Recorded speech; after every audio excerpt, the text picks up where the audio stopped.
If a liberal farmer deliberately put a fox in his henhouse in order to enforce farmyard diversity and bring about a multi-agricultural utopia, who's guilty of killing the hens, the farmer or the fox?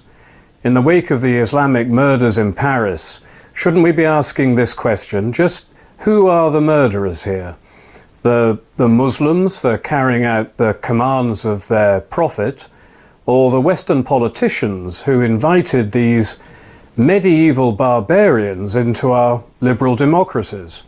And it's not as if we haven't been repeatedly warned about the consequences of importing in their millions members of an ideology who hold their prophet Muhammad as the perfect man they must obey to the minutest detail, which includes, of course, the command to strike terror into the hearts of the disbelievers, along with the most important but never ever mentioned by Western media, the one sentence responsible for all the historical and present-day carnage caused by Islam, which is, "I have been ordered to fight all men until they testify there is no God but Allah and Muhammad is his messenger."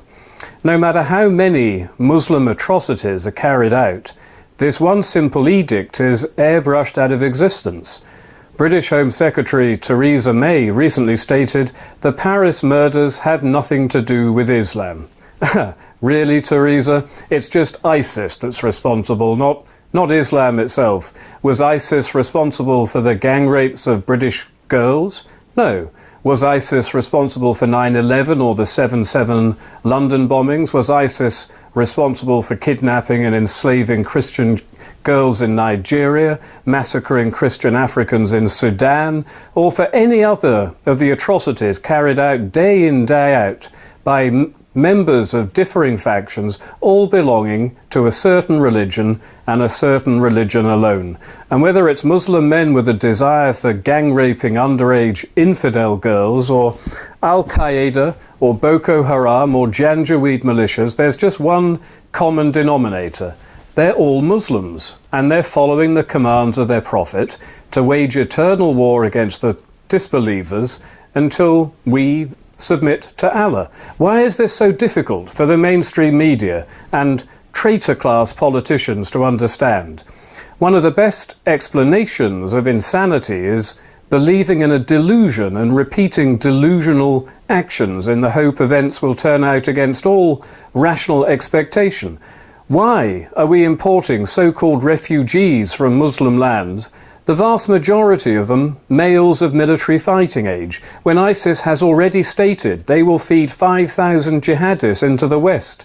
And in Britain, we've already allowed 450 known jihadists back into our country from Syria. And then in Gothenburg, in Sweden, they hold the record for the highest percentage numbers of exported jihadists to Syria. And 2 of the 8, possibly 3, Paris jihadists turn out to be recent refugees.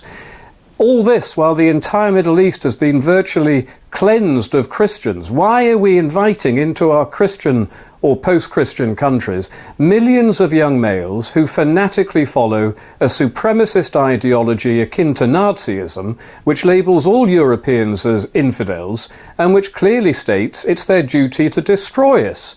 Why do our politicians and media class want to turn Europe into a modern-day version of Hitler's Europe, where today we are the Jews and Islam represents the Nazi Party?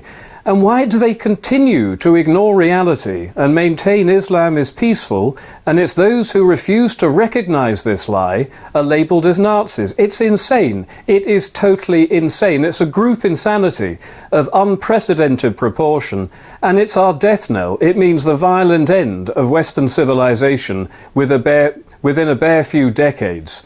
And enforcing this delusion, enforcing the idea that Islam is a religion of peace and we have a duty of care to strapping young male Muslim immigrants, is more than just delusional and insane. It's a betrayal of everything we stand for in the West. And it's our politicians who are responsible for this crime against humanity. They are complicit in the Paris murders, and they will be complicit in every future murder carried out by Muslims in the West. And believe me, there will be plenty more murders. In Britain, our security services have stopped at least 7 planned Islamic atrocities over the last 6 months alone. Yet still, we continue to import potential murderers from one of the most violent Western-hating countries on the planet. And when the inevitable happens, as it will, we will have our own version of Paris, and our politicians will be shocked, again, as will our media. But you've got to realise that you politicians have to realise you are just as guilty of murder as the farmer who allowed the fox into his hen house. And you need to start becoming aware of what's in store for you. You know, what the left would describe as right-wing parties are on the rise all across Europe. And this is an entirely predictable, natural and moral response to the apparent desire of the current political class to obliterate us as a people and a culture. These politicians should start to feel very frightened.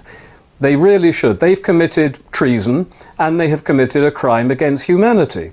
If a single Muslim immigrant is allowed into the West after the recent events in Paris, then Obama, Merkel, the entire EU Commission, Peter Sutherland, the UN's chief migration officer, Hollander, Cameron, Blair, Straw, and the rest of the traitor class can only expect to face prosecution in the very near future. And this is not an idle threat. You will reap what you have sown, and you can see the future in the unstoppable rise of Marine Le Pen or Geert Wilders or the Sweden Democrats. So you politicians need to make a decision very quickly. Do you want a quiet life today by betraying your countries and cowering before Islam? Or will you finally stand up and confront the most savage, barbaric, supremacist and violent ideology of political Islam, which masquerades as a religion? And I don't really envy your decision. The second essentially means social disorder, but the first means that you will be tried in the future for crimes against humanity.